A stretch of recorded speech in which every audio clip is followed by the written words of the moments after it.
Hello, everybody. Good afternoon, good morning, wherever you are. Hello, hello, hello. Welcome to our concluding episode of What's the Big IDEA, episode 5, Knowing Your Child, Knowing the System. Here with Zach Wright, Joy Elon, and Chioma Aru. We are so excited to be here and to do this. This episode is kind of almost bring us back full circle a little bit. We started with just getting to know the jargon, getting to know the systems, and then we dove into how to prepare for IEPs, and we talked about intersectionality, and now we're going to kind of bring it back full circle to getting ready to take on this system as a parent, as an advocate, as a supporter. Um, so we're going to kind of do this in three parts, going from like kind of like the most micro to the most macro. Of I'll talk about my personal experience as a parent and my child's experience briefly. Then we'll pass off to Joy, who's going to talk about a specific district and how they're doing things. And then we're going to take it nationwide for some best practices, best things we should know from Ms. Chioma. So that's where we're going to start. Um, so when we talk about unpacking diagnosis and treatments and starting the whole process, I'm just going to talk a little bit my own personal experience, maybe to make it a little bit more tangible. Um, so I am a teacher. My wife is a nurse, so we don't have any real special education in our backgrounds. I'm a teacher, and I have assuredly taught students with IEPs and 504s. And I have read IEPs and did all that work. But I do not consider myself a special education teacher. I do not have that area of expertise specifically. Um, so our boy was struggling. He was about 3, and he was having a hard time. And we knew something was up, but we didn't know what. And it was only through uh, being at this one particular preschool where someone said, "I think you might want to have Leo checked out. Something seems different." And in that moment, I was faced with a choice, right? I could combat that or I could roll with it. And my wife and I chose to roll with it. We chose not to like fight it, but maybe there was something there. And then we got the first diagnosis of anxiety, which we did not think was true. He's definitely anxious, but that wasn't it. Um, and then when we got the diagnosis, it was very, it can be very scary. It can pull the rug out from under you, and you can feel very lost at the source. And what we started to do, though, and what just I encourage is, if we think about ourselves, we have identity markers. We have parts of who we are, right? I speaking from the I am a man, I am white, I am Jewish, I am on the bigger side, those kinds of things. I'm heterosexual, etc. When you find out that you have a child with special needs, a new identity marker is created that you didn't know you had, and that is a special needs parent. And that is now a new, fierce, strong, proud part of your identity that is invisible, but that you feel for the rest of your life. And I think once you know that that is now a part of who you are, that is now a part of your identity, you can now jump into that fight and you learn everything you possibly can. And you just dive into the pool and you learn how to swim and you call upon the people that you trust and you love and you support and you read and you learn. But when I think about talking to parents about diving into the system, I think one of the ways to go about creating that mindset of doing it is understanding that you are no longer the same person. You are no longer the same person as you were before your child got a diagnosis. Now that you know that your child has a diagnosis, you are a special needs parent. There is a whole pride of folks waiting to welcome you into this world and to show you the work that's been done and help support you on the path. So adopt that identity and just get ready to do the work, because it's going to be forever. It's going to be the rest of your life. And that was just kind of the way we did it. We jumped in, we learned, and we got the support we needed because we were just fierce. Because I think as a special needs parent, that's what you got. You got to be fierce and unapologetic, because you have one job now, and that is to ensure that your child gets everything that they are entitled to and that they deserve. So just a very kind of like solo perspective. When we talk about the district wide, how can we think about what districts can do and experiences? Joy, what do you have to tell us?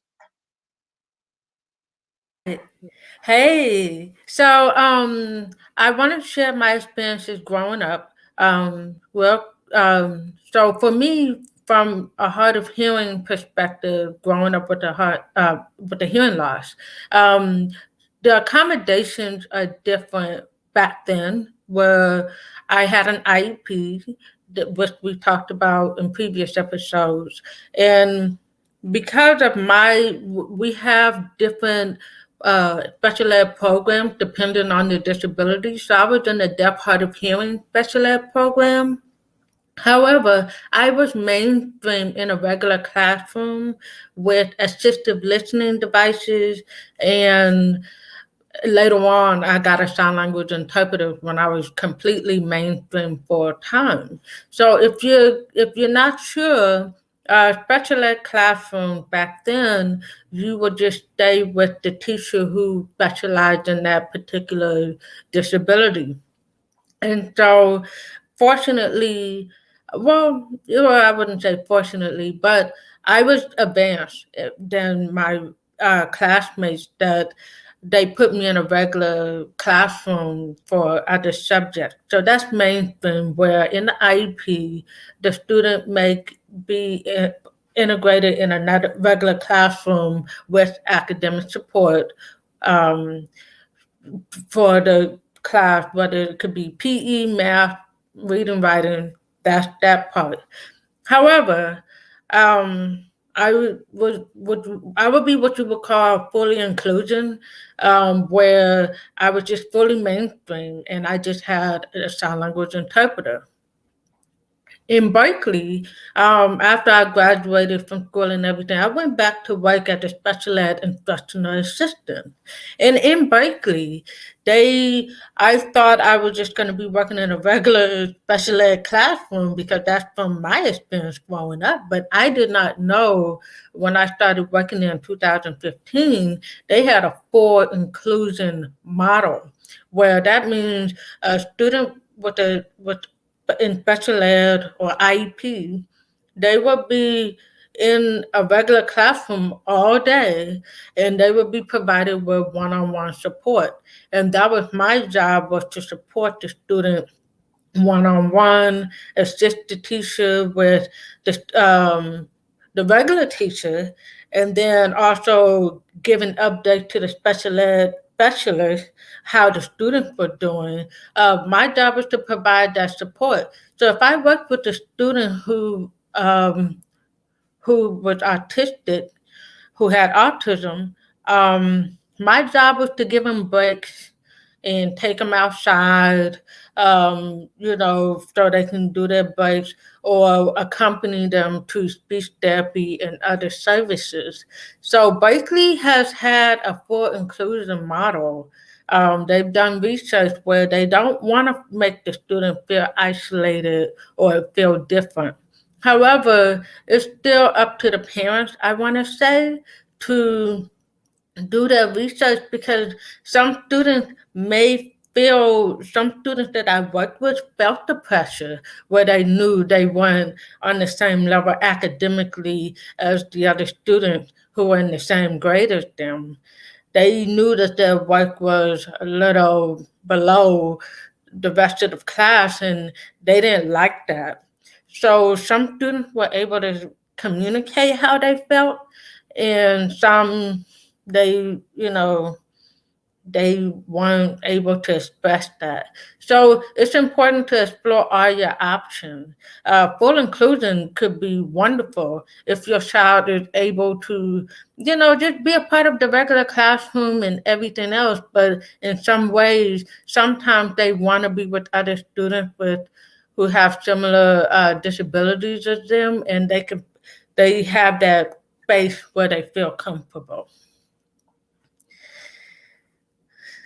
That's Yeah. awesome. Yeah, thank you. Chioma, go ahead.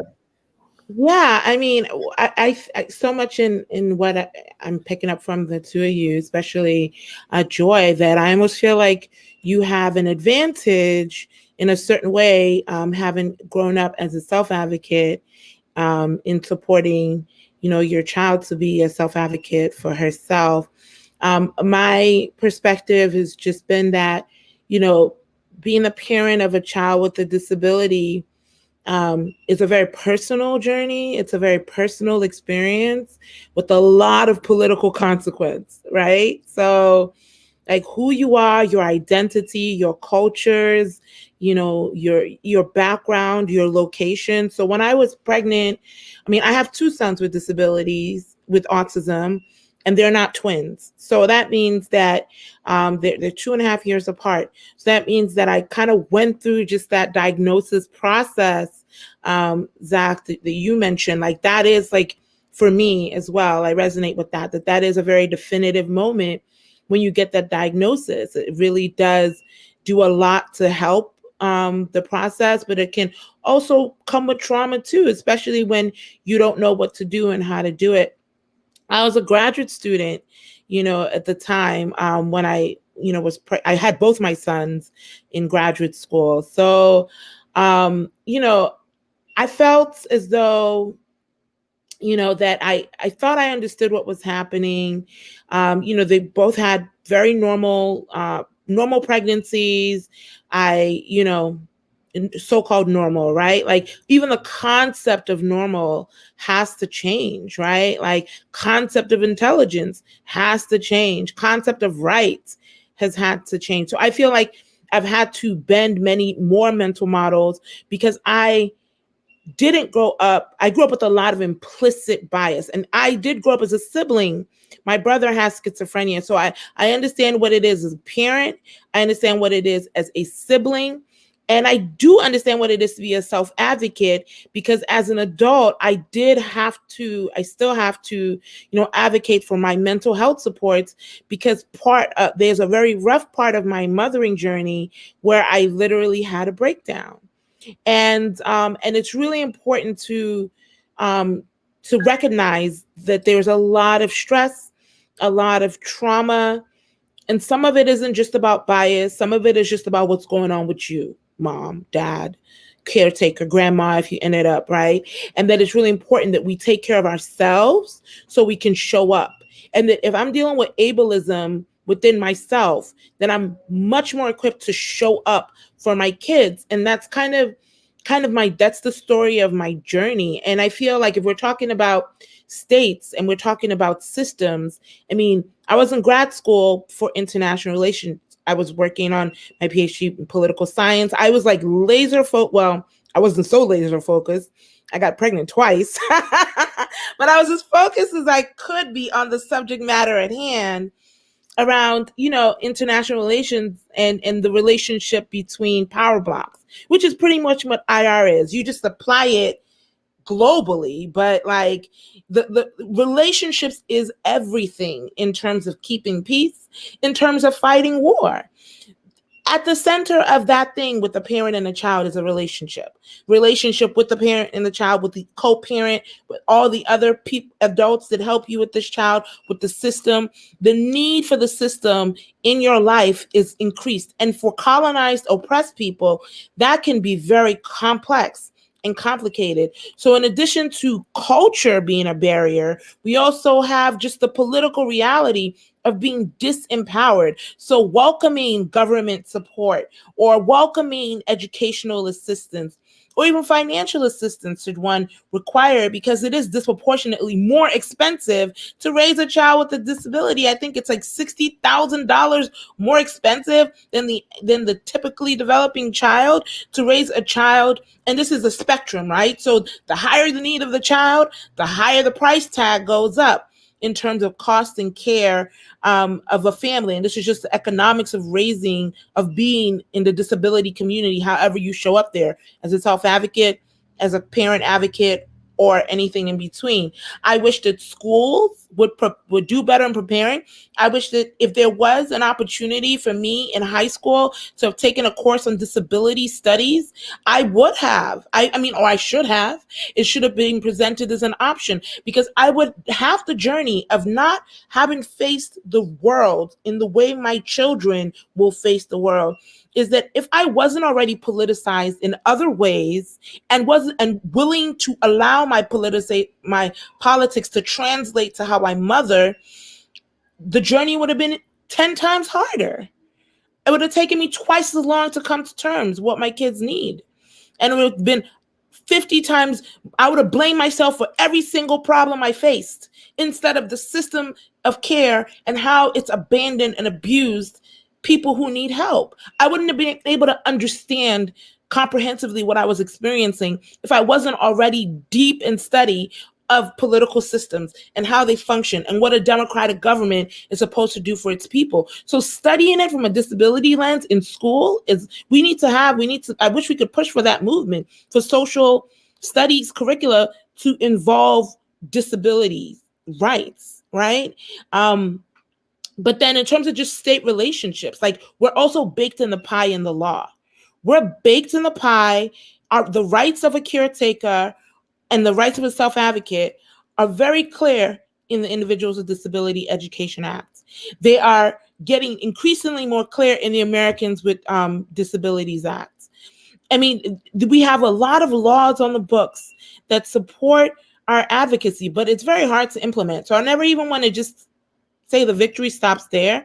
There's a lot of macro level things that need to happen, but I just want to end in saying that at the core of it are these relationships. And if we're not centering around the relationships, then we're not doing justice to the next generation of parents and self-advocates that are navigating these crazy systems that we're a part of. Thank you, Chioma.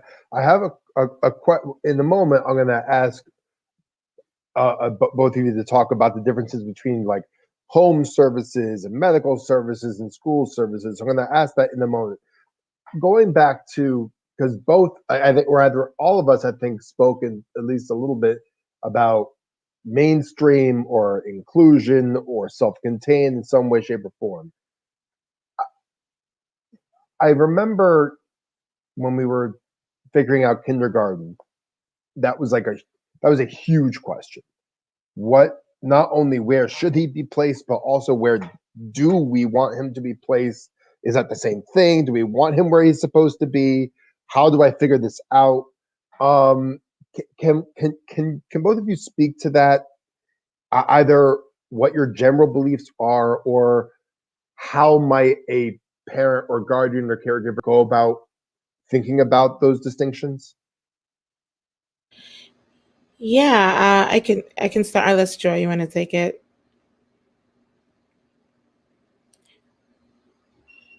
I can get going and then try and make it real quick. But I'd say, so location of services. So again, if we're talking, we have to think about where the services. Ideally, we want there to be no wrong door that you should go to. There's just a whole movement around that. No wrong doors to where you should go and access and need services. I'm a deep believer in parental rights to choose. I mean, I don't want the state making key decisions without my input, especially as it relates to my child, and certainly not to my very vulnerable children, right? So I would say the difference between home services and, so there's different models. Let me talk about it in terms of models, right? There is the medical model of care, right? And there's the social model of care. And the social model of care has a lot of, subsections: education, recreation, I don't know, so juvenile justice, even in terms of anywhere that people are located in the world that is outside of the medical system, we can say that belongs to the social system. And there are different mentalities around ability or even the laws that apply there, right? Like, the medical model for disability has historically been a deficit model. How can I fix you? How can I take you from this state of unwell to a state of well. But the politics of disabilities is way more complex than that. The question of fixing is actually very politically insulting. It is not politically savvy to begin anything in terms of, caring for somebody with a disability with the fix me model or the deficit model.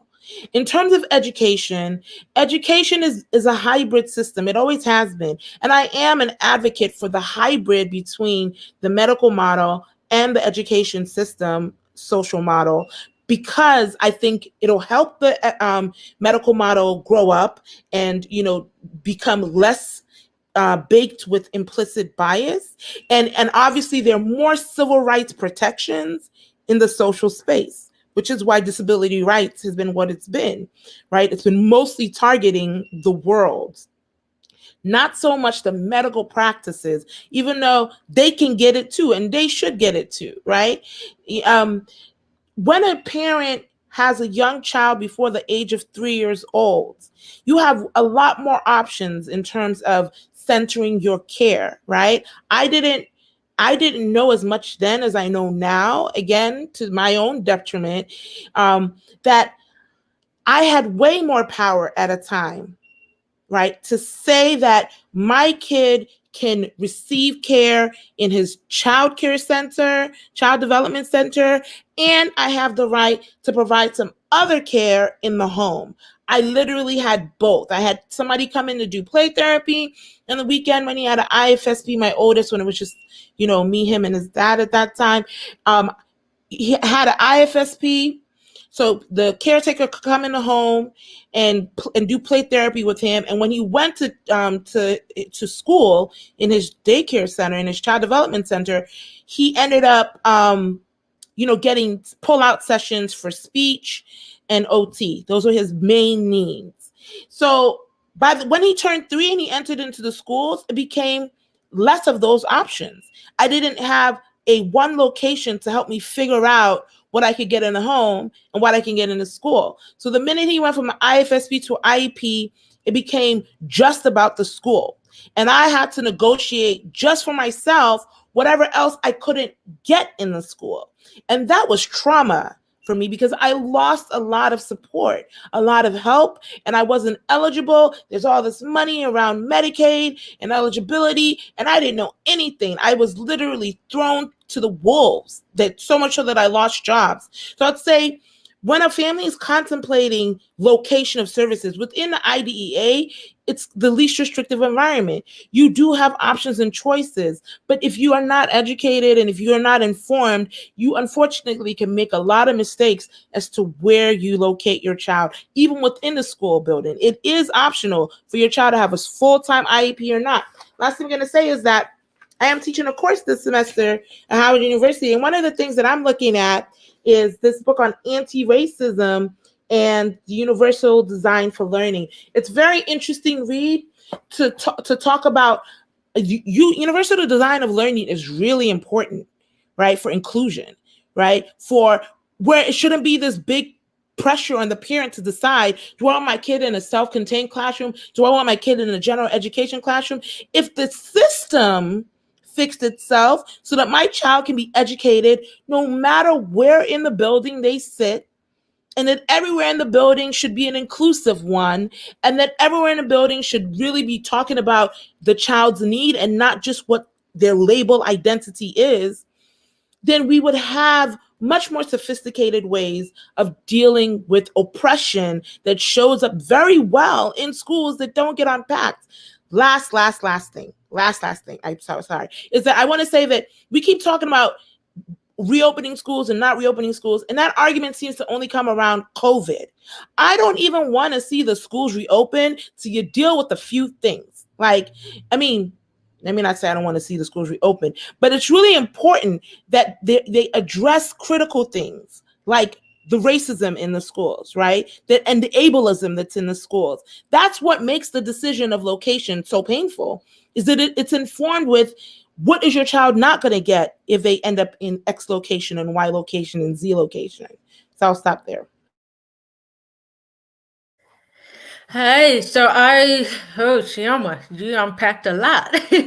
Where would I begin? So I would say, even for parents, okay, I'll start with, like, for example, when I was teaching instructional assistant, I worked with a student who did, remember, this is Berkeley, full inclusion. I was the one-on-one for a student who has some violent outbursts. I don't think he could control some of it. And so, he was isolated and he was smart enough to know he was being isolated because of he knew how his behavior would hurt other people. And so, that was a debate. Well, wasn't a debate, but a discussion. Like, should he really be a part of the regular classroom because he could hurt other people or teachers and things like that? Would that be a good way to, maybe not, but a safe way to protect him and other people? Because this was the other thing I was noticing was, um, if a student didn't have a disability and they hit somebody, they would get suspended. But if a student with a disability did the same thing, they would be kind of like, well, not making excuses, but it would just be justified as that. So, it was it was hard because it was a legal issue. So it's all about the parent. You want what's best for not just your child, but other people in terms of the type of classroom setting that you want them to be in. As for full mainstream, like for me, uh, for growing up, it took a while. Like, they had to see how I was doing to be able to determine if I should be fully mainstream, what that, and just check in for one period with a specialist. So parents, it's all, you need to know your child, know what's best for your child and for you. Learn to navigate the system. As what's happened in Berkeley, some parents didn't, and you can read it in the link in the web on the article. Some parents didn't agree with the special ed inclusion model. Some felt that wasn't a good fit for their child, and they had to fight the system and say, I don't agree with it. We need to find other ways to accommodate my child. And there was a lot of legal battles, as Chioma was saying. Sometimes they may have the best intention, but you know what's best. And, unfortunately, it will drain your energy, your financial resources, all of those things. But, you know, you got to fight the system. This education system, especially special ed, is not perfect. It is not perfect. It's always trial and error. And that's just a struggle that we've been dealing with for a long time. And as far as like COVID with the pandemic happening, I know some special ed instructional assistant, they're providing one-on-one support through breakout rooms. And that's one district. My daughter's district, I'm not even sure how they're doing special ed. I've been seeing reports on, well, how is my child going to get the support they need? How are they going to get speech therapy? I can't make them sit that long. And, it's like, it's a broken system. And until we hold that system, the school district, accountable and tell and fight it, we're going to always continue to have these issues. So in listening to both of you talk, this idea of deficit thinking comes up, right? The idea, Chioma, you said about a disability as something to fix, right? Like it's in the DSM, so like it's a problem to be solved. And it reminded me of some teachers I have taught in their very early parts of their career who will automatically equate, and not just them, a lot of people do it, but they automatically equate special ed with lower function. They automatically equate special education or an IEP with academic struggle.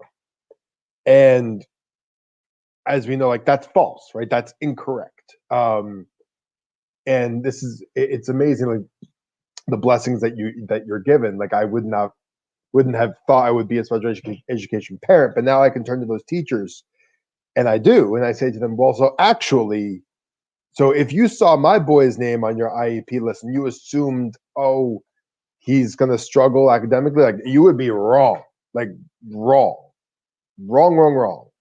And so that deficit thinking is powerful, because it really can warp your whole assumption about a student or a child before you've ever said a word to them. Teachers often will say to me, so, like, this is my special ed class, and it's like this designation of lower achievement. And that's a very strange thing. I mean, I guess it's not strange. It's how we as a society have chosen to have it. But it is something to unlearn. It is something assuredly to unlearn. Shouma, did you want to chime in? Yeah, I mean, I was trying to remember the Einstein quote. Einstein, who was a person with a disability who had dyslexia, around like a fish and legs or something. Like, you can't judge a fish by how far it walks. I don't know. I forget. By climbing a tree. Like, if you give a fish exactly. a climb a tree, it's going to fail. Yeah. Right. So, I think that was a very, smash on ableism statement, in that, few key things I want to note is that the way that implicit bias works, it works both ways, right? Like, where we know disproportionately that students with disabilities, particularly Black students with disabilities, get suspended at higher rates than typically developing students. So, oftentimes they are blamed, usually for crimes they did not commit. We have prisons filled with people with disabilities. We have morgues filled with people with disabilities who, because they present as a threat, are reacted to as a threat, right? And I do want to give honor to the full spectrum. So while the question of ability, and I do, it's again, the concept of equity is that everyone gets what they need to succeed, and that there isn't a measure of how much is needed. How much is needed is based on you and your station in life and what can allow you to have the edge. That is the difference between equity and equality. But that discourse, that conversation is at the core of the disability question, right? Or the ability question. I mean, my kids are maybe mid-functioning if there's a spectrum of functionality, where physically they're very healthy and one struggles academically and the other does very well academically, but they are both boys with autism presenting differently. And the one that has more academic challenges is a brilliant artist, is creative in all ways. Intelligence is as much as a spectrum as anything. Special education is about making sure that kids who are academically challenged have an edge. But what does academically challenged mean? Right? Like, the bigger question is, what does that mean? And it does not mean stupid. It does not mean dumb. It certainly does not mean the R word, right? It doesn't mean any of those things. And in the survival of the fittest world, we are left constantly trying to defend why our children are worthy of the extra investment. And that is really where it comes to. Kids who are lower functioning, 100% deserve to not be in the ghettos of education. No one can justify to me why a self-contained classroom would have to be substandard education. And we know that special education is not a location. Special education is not a location. I just want to say that 150 times. Special education is not a location. It is a service. Your IEP is not even a plan. It's a program, which means that as a program, it's supposed to create avenues where your development is tracked based on your ability. We've twisted that. We've made it the ghettos of education. We did that. We did that as human beings in leadership positions in states and people who were not directly impacted, running things that they know nothing about and had not interested to learn. So, I mean, I also want to be nuanced in how we talk about a twice exceptional child. A twice exceptional child who may perform well on a test, which was the problem with both my kids go to non-public school. So in the question of location, I chose a more restrictive environment because I'm the mother of 2 Black sons, and I know that my kids are being would be undereducated in a public education system in the way that they were, that the odds were that they were not going to be educating a typically developing Black boy. So I just was like, I'm not even going to fight for this. I'm not even going to fight for inclusion here.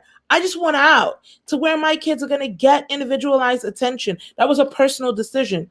I would, in a heartbeat, come back in a public school system that understood charter school, anything that would say that my children get accepted as who they are in their geographic location and be able to receive everything that they need like anyone else. But until that's possible, then my best option was a more restrictive environment. So no judgment on people who choose a more restrictive setting. I did. But I'm just saying that human rights, my kids deserve to be anywhere in this world as they are, and they're perfect, beautiful, and human. I add to that what you said, special ed is not a location, it is a program. I don't know if many people remember this, but at one point in time, the special ed wasn't even part of the main school building.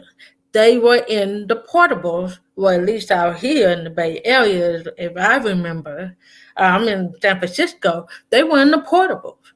So you're right. They created this stigma that you're different. You're over there. We got nothing to do with you. And so, and then of course the special bus, the yellow bus, and it's like, people knew who, even my students, they knew they rode a different bus. They had different sets of transportation. And so, that stigma needs to be erased. I would like to think we are moving a little bit. We are a little bit more progressive in how we view people with disabilities. Now we have celebrities coming out speaking about they have dyslexia or ADHD or whatever it may be. That type of awareness goes to show you there are invisible disabilities. I want to chime in for Chioma where you said when I worked with students, I worked also in the after school program, and we did vocational training. We supplemented the education because we were the after school, but we also incorporated sports and art and other creative ways to stimulate the students. And we had students with autism, deaf, and that was part of my recreation program. It was called the inclusion program. When the students became teenagers, we focused more on vocational. So we did more cooking classes, how to ride transportation, how to read a bus schedule. That's what I trained stuff in. And so one of my students, he was a human GPS. He could draw a map. And if we were on a bus, he would get mad if you didn't go a way that he knew. And I'm like, no, they're going to go a different way. But, people could tell he was different. But if you really gave him, like, the best way to get him to do some work was, like, here, map out the route to get to this location. So I learned how to tap into their specialties. Another one was good at playing music. So we provided him more guitar lessons and things like that. Like you have to know that it's like even regular students though too. Everybody has their specialty. Same thing with people with disabilities. And so you can't just write them off. You have to find that way that brings the best out of them, and just and encourage that and nurture that. And thanks to I think my student who can memorize directions and things like that, um he probably got a small little job um doing something that tap into that skill. So it we sometimes we have to take that power and we have to show them, look what they can do, and then that can change their perspective on how they view people with disabilities. I love that. I love that way of viewing things, like tapping into their strength. That there was a term. I mean, a lot of what we're talking about is like, so much of special education or serving students with disabilities is getting them to fit into the world, right? It's like them changing who they are or adapting who they are and fitting them into the world. And that has a place, right? That has a place, like knowing how to live in this world, yes. And the world needs to learn about them, right? The world needs to learn and change for them. And there's this term that I only heard in the last year or two, right? The neurodiversity, right? The idea of, right, that there are just different brains and they operate differently and it changes things. And when I first heard that, I was like, that is cool. That is a cool name because, for one, it's non-hierarchical, right? Like it's just different brains, right? It's not disability, right? Which is that already subjectively anti or subjectively negative perspective. But the idea of neurodiversity was really cool, and it provided a way for me to talk to Leo and to talk to our community and saying, like, yeah, so Leo's brain is a little different. And so what that means is that when this happens, sometimes this happens. And it provided like a tangible way of shamelessly talking about what your kid needed. Because so much, at least in my early days, in our early days of advocating for a boy, that we hadn't shed the shame yet. We still were like, I know, I'm sorry, he's loud, but we're like, there was still that stuff there. Now it's like, yeah, no, so his brain is like this, so that's why that's happening. Problem? Like it was like just different, and it was really changes the conversation a little bit. And another thing I was thinking about, and then I'll pass it back. I'm sorry. Very often I'm thinking about what I tell teachers a lot. So if Show and Joy, if you want to think about what teachers should know, that could be another thing to think about. Very often, as I was saying before, when teachers are like, "This is my special education class," or they say like, "Yeah, but he has an IEP, so I don't know if he or she can really handle this material," blah blah blah. What that leads to very often is a teacher who also says they shouldn't be in this classroom. I can't teach them. I don't have the skills to teach them well enough. And while we can't all be special education specialists, what I tell my teachers that I support, is that, like, you're a special education teacher, whether you know it or not. Like, you are. They're in your classroom. And when they're in your classroom, they are yours.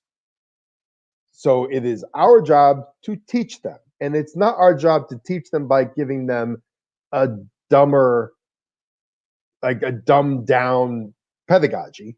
That's not teaching, right? That's not teaching.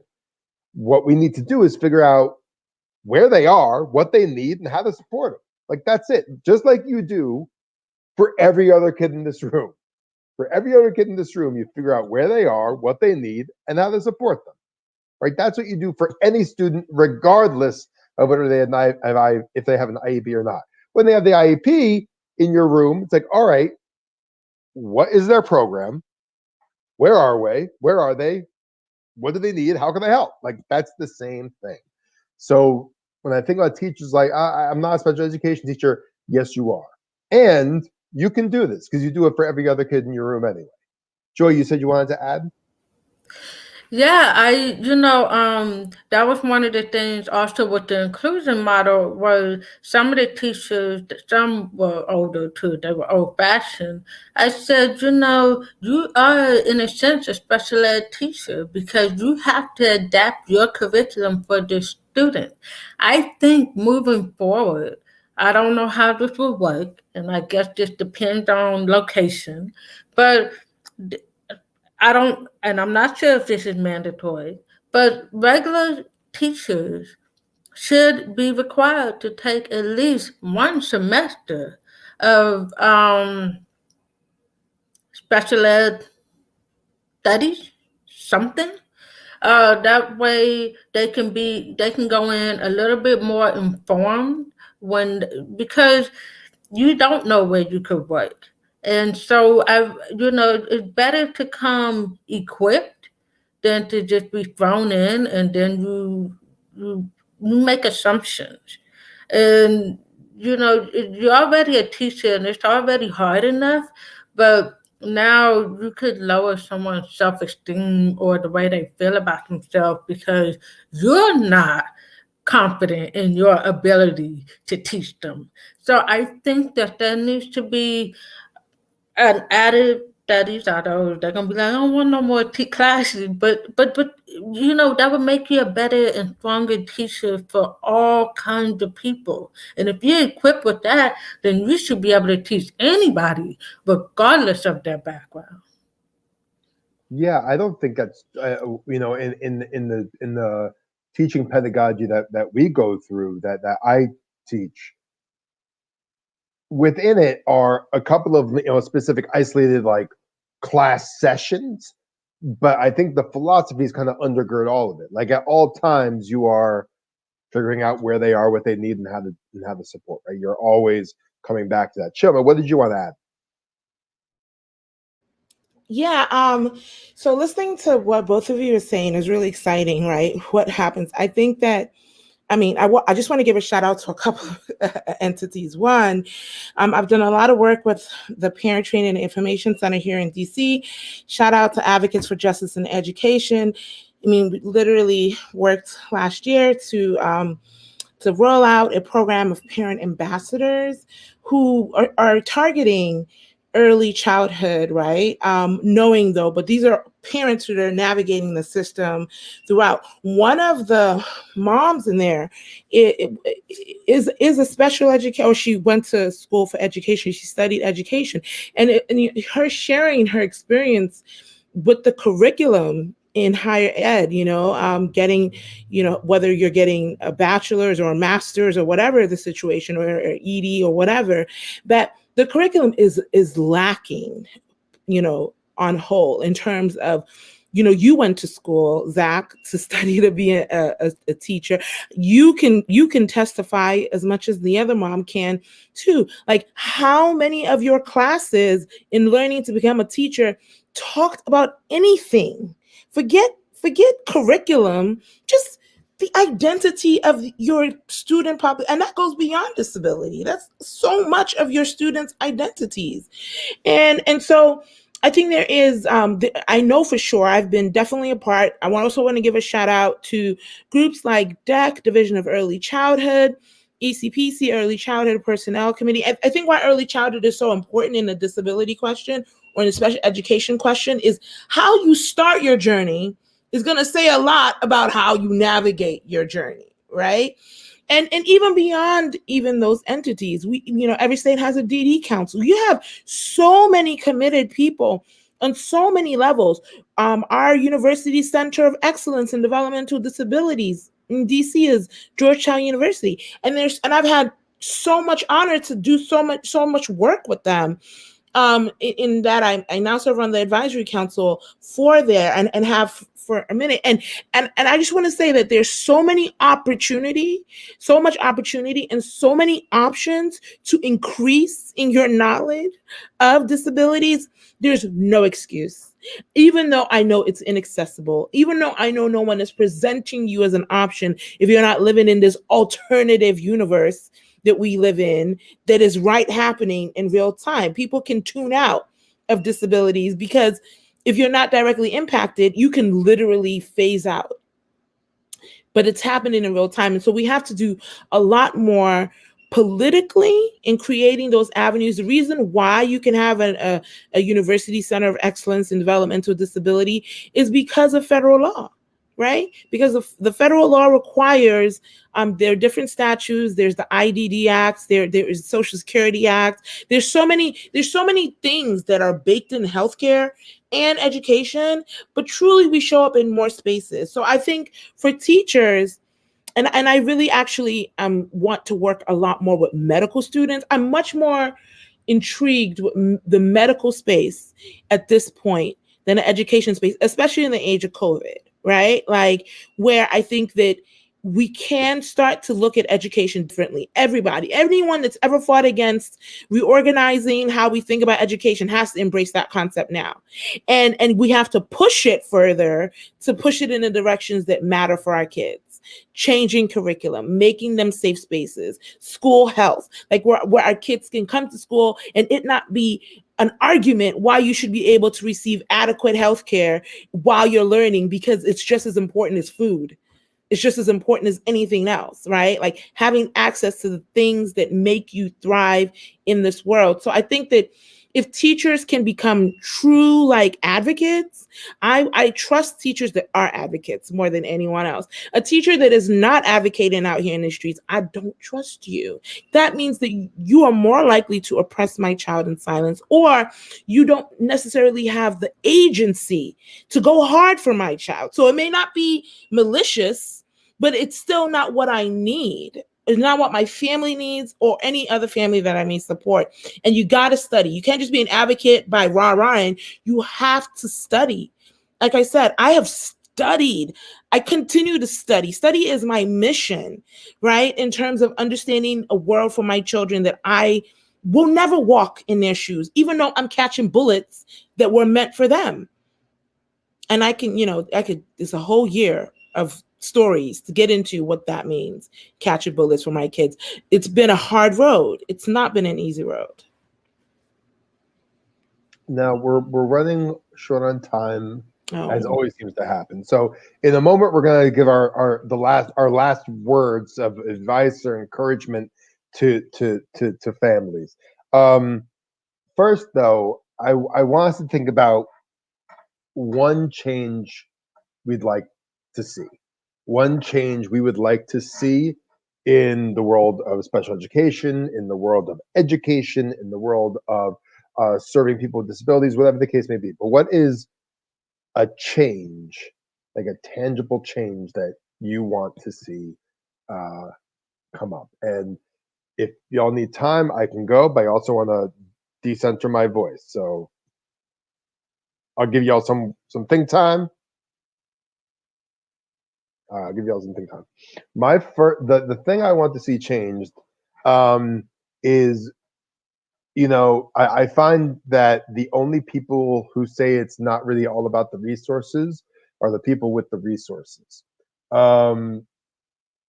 We need to completely redo the rigged game of education funding.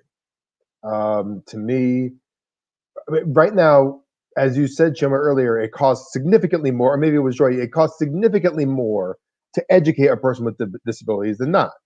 And for the vast majority of students with disabilities, they live in under-resourced communities. So we essentially are serving the kids who need the most with the least. And it's based upon where you live. It's based upon your property value, your zip code. It means rich schools for the rich and poor schools for the poor.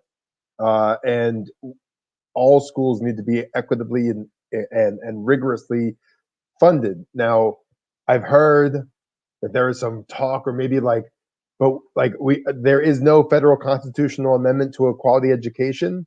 If I'm swinging for the fences, that's what I want.